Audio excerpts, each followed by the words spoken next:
Muy bien, Dios les bendiga, hermanos, amigos. Es un gusto saludarlos una vez más.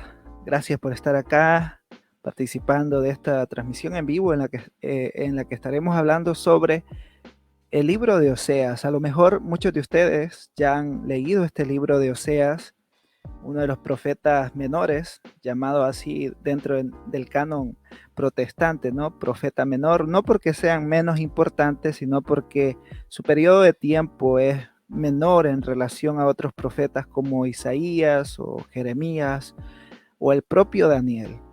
Personalmente he estado leyendo y estudiando un poco el libro de Oseas con mayor detenimiento. He estado viendo algunos detalles y, para ser honesto, aún sigo impactado, sigo maravillado por lo que el profeta Oseas transmite en este libro, ¿no? O más bien dicho, las verdades que Dios nos transmite a través de este escrito. Así que hoy vamos a hacer un breve recorrido sobre el libro de Oseas con el objetivo de motivarlos a ustedes a que puedan leerlo, y si ya lo han leído, pues que lo vuelvan a leer otra vez y se maravillen del mensaje que Dios está transmitiendo a través de este impresionante y breve libro del profeta Oseas. Lo primero es que nos encontramos aquí con Oseas, que es un hombre no con un linaje muy destacado. Dice que vino Oseas, hijo de Beri, en días de Usías, Jotán, Acaz y Ezequías, reyes de Judá, y en días de Jeroboam, hijo de Joás, rey de Israel. Si nos fijamos únicamente el antecedente del linaje o el antecedente histórico que se nos da sobre Oseas, es que es hijo de Beeri. Interesante también notar que hay algunos autores que sugieren que Oseas su nombre está relacionado con con el nombre Josué y por ende con el nombre Jesús. Hay una conexión ahí gramática en estos nombres que al final están diciéndonos que Dios es el Salvador. Ahora, ¿qué es lo que hace este libro bastante llamativo? Bueno, para ser muy directo, lo hace llamativo el hecho de que Dios le está diciendo a Oseas que vaya y que se tome a una mujer fornicaria e hijos de fornicación. Y cuando Dios le está diciendo esto a Oseas, lo que le está diciendo es que se una a una prostituta, a una mujer que se dedica a la prostitución. Y que no solo eso, sino que también haga suyos a algunos de sus hijos como propios, como sus hijos, ¿no? Entonces, a mí siempre cuando leo esto digo, wow, ¿y por qué Dios le dice esto a un hombre que él llama a servirle, ¿no? Imagínense, le dice, busca una mujer que sea prostituta y únete como su esposo con ella. No es algo que digamos que no sea, en aquel tiempo no sea tan común. De hecho, algunas mujeres tenían su propia pareja, ¿no? Que se dedicaban a esto. Pero resulta llamativo ese contraste, ¿no? En que Jehová le dice a Oseas, en que el Señor le dice a Oseas, ve, tómate una mujer fornicaria. Ese contraste como que es bastante pesado. Pero realmente cuando nos damos cuenta la intención tras este acto profético redentivo, y yo lo imagino así, es que cada vez que los israelitas o que el pueblo judío viese a este hombre, a Oseas, con su esposa Gomer, todos iban a preguntar, oye, Oseas, ¿por qué estás con una mujer, con una prostituta? ¿Por qué estás con ella? Y proféticamente, Oseas podría responder, por la misma razón que Dios está con ustedes. Ustedes son un pueblo que se han prostituido, que han fornicado, que se han apartado de Dios. Entonces iba a ser como una parábola totalmente en vivo, ¿no? Una parábola 3D, una parábola que no iba a caber duda de lo que se estaba transmitiendo en el mensaje tras ella. Y eso es lo que me llama la atención de entrada, ¿no? De este libro de Oseas, el llamado que Dios le hace a este hombre. Bueno, luego de eso nos encontramos que pues tienen unos hijos. El primero se llama Jezreel, el segundo se llama, que es una chica, se llama Lo-Ruhama, y la última se llama Lo-Ami. Unos nombres bastante interesantes que apuntan tipológicamente a, a la condición en que se encontraba el pueblo de Israel. Jezreel eh, habla de juicio, Lo-Ruhama habla de que no habrá compasión para Israel, y Lo-Ami ya no son mi pueblo, que no son mi pueblo. Es que Dios está airado con Israel. Dios, eh, en este libro de Oseas nos damos cuenta de que no pasa por alto el pecado de su pueblo. Tanto así que los azota para que puedan ver en la condición que están. Y creo que esta es parte del Evangelio en Oseas. El hombre, viéndolo desde dos dimensiones, ¿no? El hombre sin Cristo está en condenación eterna. Y el hombre que ha sido regenerado por Cristo ahora ahora ha sido justificado por el Señor, pero el pecado es una afrenta contra el Dios que lo ha llamado a ser parte de su pueblo. Es bien interesante esto. Y luego en los versículos, en el capítulo 4, versículo 6, notamos que el Señor dice a través del profeta que su pueblo ha sido destruido porque le faltó conocimiento. Pero este conocimiento no tiene que ver con asuntos teóricos, con asuntos eh, meramente literarios, ¿no? Como saber quién es Dios, qué es lo que hizo el Señor, saber lo que la ley dice. No, no era un conocimiento teórico, sino un conocimiento íntimo, un conocimiento de cercanía. Israel estaba sufriendo la condición en la que estaba porque había apartado su corazón de Dios. Y puede ser que ese sea el caso a veces en nuestra vida, ¿no? De que perecemos o sufrimos porque olvidamos conocer a Dios, olvidamos acercarnos a Él. Y dice aquí mismo en el capítulo 4, versículo 7, conforme a su grandeza, así pecaron contra mí. Israel no estaba haciéndole daño a ellos mismos en primera instancia o a su prójimo. Estaban pecando contra Dios. Hermano, todo pecado que hacemos, una mentira, un robo, un hurto, todo pecado no es contra nuestro prójimo en primera instancia, es contra Dios. Por eso allá el hijo pródigo dice, Padre, he pecado contra ti y contra el cielo. Todo pecado, hermano, es contra la gloria de Dios. No es simplemente decir, he fallado, me equivoqué. No, el pecado, el concepto de pecado lleva implícito que es una ofensa directa contra el carácter santo de Dios.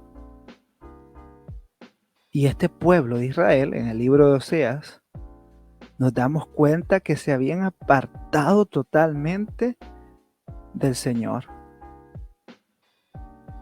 En el capítulo 5, versículo 4, encontramos otro texto bien interesante. Dice aquí el texto, no piensan en convertirse a su Dios, porque espíritu de fornicación está en medio de ellos y no conocen a Jehová. Aquí hay que tener cuidado con esto, ¿no? De espíritu de fornicación, porque alguien podría decir, bueno, ya ven, si existe el espíritu de fornicación, entonces existe el espíritu de mentira, el espíritu de adulterio. Recordemos que esta palabra espíritu podría traducirse también como el ánimo, como la voluntad, como la inclinación del corazón del hombre. Entonces podríamos leer esto, que Israel no quería volver al camino de Dios porque su inclinación, su deseo era vivir en adoración a los dioses falsos, a los dioses cananeos. En todo este contexto de Oseas se está señalando a los dioses cananeos, a los dioses de la fertilidad. Ellos vieron en estos dioses una oportunidad de prosperidad, de regocijo, de libertad, y se habían apartado totalmente del pacto. Y dice el Señor, y no conocen a Jehová. Nuevamente esta expresión, ¿no? Y no conocen a Jehová. Hermanos, ¿cuántos hombres viven sin conocer a Dios? Muchos. ¿Y cuántos cristianos viven como si no conocieran a Dios? Eso es más duro todavía. Dios que nos ayude a conocer realmente al Señor. Luego se reafirma aquí el asunto, dice, contra Jehová prevaricaron. El pecado es contra Dios. No es, claro, es contra nuestro prójimo, es contra nosotros mismos, nos afecta, nos daña, pero hace en primera instancia, golpea el santo rostro de nuestro Señor. A veces nos asustamos con esas descripciones en los evangelios de los soldados romanos escupiendo el rostro del Señor, de los soldados romanos golpeando el rostro del Señor y burlándose de Él. Pero hermanos, es la misma calidad que produce el pecado en nuestra vida hacia el Señor. Cada pecado que nosotros cometemos es una afrenta a Dios, es una afrenta a su santidad, es una afrenta a su gloria. Es desafiarlo a Él como el Señor soberano que es. Cada vez que nosotros optamos en no obedecerlo, en no seguir sus estatutos, en no consagrarnos a Él, sino que rendirnos totalmente a nuestros deseos carnales, es lo mismo que hacían los soldados romanos. Escupimos al rostro del Señor. Parece duro y parece como que uno estuviera extrapolando las situaciones, pero es tal cual. El pecado es una ofensa contra Dios. Finalmente, en su amplia descripción sobre el pueblo de Israel, dice en Oseas capítulo 10, versículo 2, que el corazón de este pueblo estaba dividido. O sea, querían seguir a los dioses, a los ídolos, a los baales, pero también querían identificarse como el pueblo de Dios. Y algo muy interesante aquí es que este libro no está hablando de una nación pagana, porque alguien podría decir, bueno, qué bonita esa historia, qué desafiante, qué dura, pero ¿qué tiene que ver con nosotros los cristianos? Ahora estamos en Cristo, el nuevo pacto, ¿qué tiene que ver esto con nosotros? Lo que tiene que ver, mi estimado hermano, amigo, es que ahora nosotros somos parte del pueblo de Dios. Este pueblo de Dios conformado tanto por judíos como por gentiles. Por lo tanto, de alguna manera profética y redentiva, este texto puede ser llevado a la meditación, a la meditación en nuestros corazones e identificarnos de algún modo con la rebeldía que a veces este pueblo y que muy frecuentemente el pueblo de Israel sufría o, o, o hacía delante de Dios, ¿no? Entonces no podemos decir, no, ellos son Israel y es su problema, punto y aparte. No, no, no. Si está en la Escritura y Pablo dice que toda la Escritura es inspirada por Dios y útil, entonces Oseas, este libro también es útil para nosotros. Porque nos hace ver de que así como Israel levantaba su corazón o que tenía su corazón dividido, nosotros también podemos llegar a tener un corazón dividido. Un corazón que quiere estar en el mundo, pero que quiere estar también con Dios. Que quiere bendiciones, pero que también quiere placeres. que quiere danzar en el río, hablar en lenguas y tantas cosas, pero también quiere gozar lo que su corazón le pide. Entonces, este libro nos habla a nosotros los cristianos de este año 2022 y de toda época. Y el Señor no pasa por alto nuestra rebelión, no pasa por alto nuestra infidelidad. Y entonces a esto apunta el libro, a que Israel estaba en una condición decadente, en una condición de rebeldía, y que por lo tanto Dios iba a azotar a este pueblo. Lo iba a castigar para que viese quién es su Dios.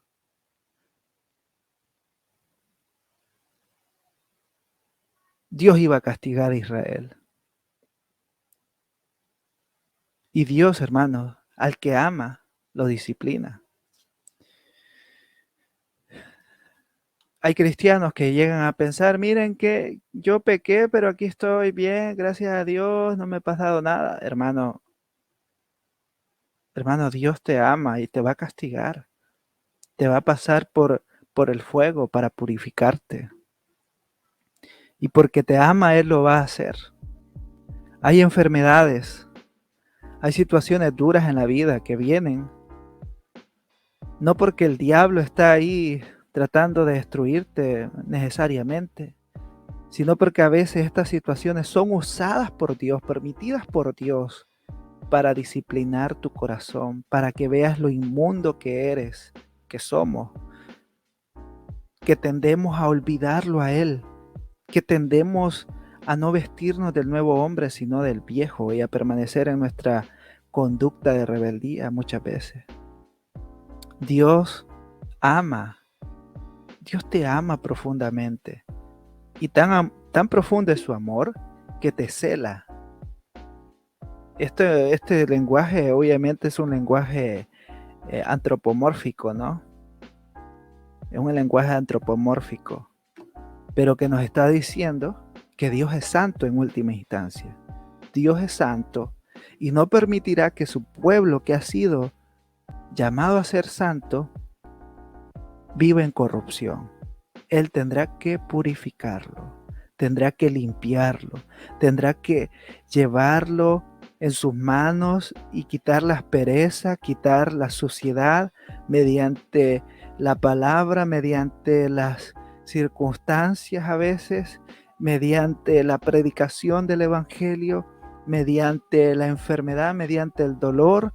Él va a usar todo lo que está a nuestro alrededor y en nosotros para convertirnos, para hacernos ver nuestra debilidad, nuestra miseria, cuando nosotros nos apartamos de Él. Y por eso Pablo insta a sus lectores a muchas veces a buscar las cosas de arriba, a no permanecer atado o buscando los deseos de la carne. Veamos últimamente, ya de forma final, en el capítulo 11, porque no todo se trata únicamente de castigo, ¿no? Sino también de gracia. En el capítulo 11 nos encontramos que Dios se compadece, Dios ama a su pueblo. Dice él que con cuerdas humanas los atraje con cuerdas de amor y fui para ellos como los que alzan el yugo de sobre su cerviz y puse delante de ellos la comida. Dios estaba trayendo, Dios estaba tratando con su pueblo con amor. Pero miren qué duro es leer esto. Entre tanto, dice el Señor, mi pueblo está adherido a la rebelión contra mí, aunque me llaman el Altísimo, ninguno absolutamente me quiere enaltecer. Qué poderosa esta palabra, hermano. Debería esta palabra penetrar nuestro corazón. Hermanos, ¿cuántas veces nosotros llamamos a Dios Altísimo? Pero lo que queremos es enaltecernos a nosotros mismos, tener nuestros propios reinos, nuestras propias cosas. ser nosotros el foco de todo. Que al final eso es lo que nos vende la teología de la prosperidad, ¿no? De que nosotros, todo se trata de nosotros. Qué triste, hermanos. Pero cuando vemos la escritura nos damos cuenta que toda la gloria, toda la honra es para nuestro Dios.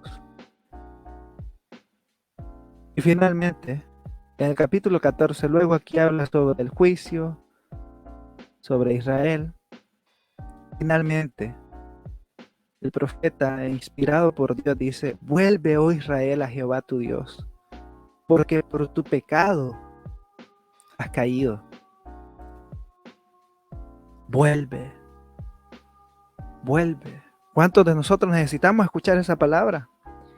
No lo sé. Si eres del pueblo de Dios, si eres hijo de Dios y estás en rebelión a tu Señor, y tú sabes la condición que estás, hoy el mismo Señor, a través de su palabra, nos dice: vuelve, vuelve, porque por tu pecado has caído. Y aquí está un claro atisbo, ¿no? Un claro reflejo del Evangelio en el libro de Oseas. Dice la Escritura: yo sanaré su rebelión. ¿Quién? ¿Quién es yo? Dios. Yo sanaré su rebelión. Los amaré de pura gracia. Este término, hermanos, es maravilloso. Los amaré de pura gracia. ¿Qué quiere decir esto? Los amaré libremente. Los amaré con todo lo que el amor representa. Yo los amaré, dice el Señor en las Escrituras. Pero vuelve. Vuelve. Si eres hijo de Dios, vuelve. Yo sanaré tu rebelión, te amaré de pura gracia. Y luego dice proféticamente: yo seré Israel como rocío, él florecerá como lirio y extenderá sus raíces como el Líbano. Prosperidad, vida sobre Israel. Hermanos, aquí en el libro de Oseas hay muchas cosas escatológicas también, porque aquí se nos habla sobre el día de Jehová.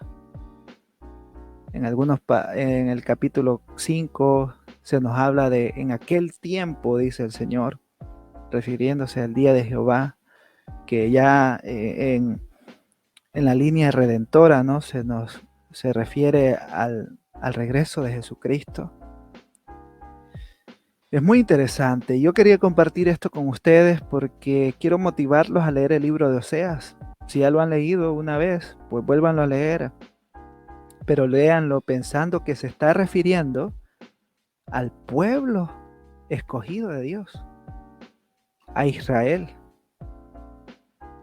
Y que no es aquel Israel, ¿verdad? No, a nosotros, el pueblo de Dios. Y ustedes vean qué es lo que Dios está diciendo a nuestras vidas. Espero motivarlos con esto a poder examinar, a poder leer el libro de Oseas y enriquecerse con lo que Dios está diciendo aquí. Ha sido un gusto, hermanos, poder compartir con ustedes a través de este medio. Espero que esta breve meditación sea de edificación para sus vidas. Gracias por estar ahí. Será hasta la próxima. Que Dios les bendiga.